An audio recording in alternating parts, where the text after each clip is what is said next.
Dobrý deň. Ja som tá istá sprievodkyňa, ktorá bola v prvom dieli.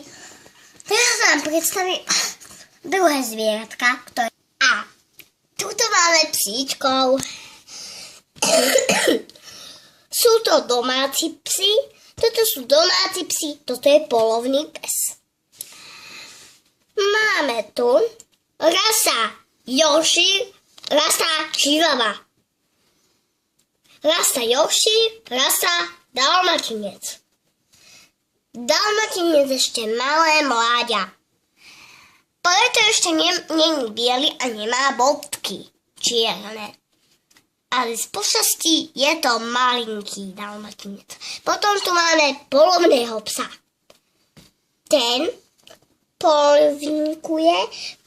poluje s polovníkmi a často je aj vonku. Nájdete ho počasne aj v lese.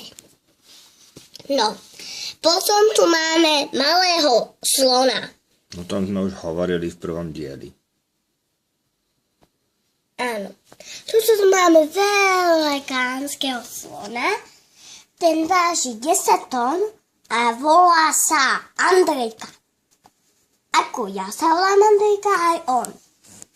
Je to počas a... Čo to je počas? No počas, že počasne ho nájdete v lesoch. Najčastejšie myslíš? Najčastejšie ho nájdete v lesoch a na poliach. No. Potom tu máme domácu mačku. Mačka domáca.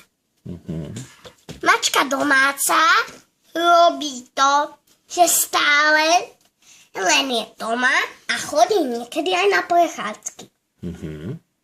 A mačka domáca váži 1 kilo. A to je koniec našej prehliadky, moji milí.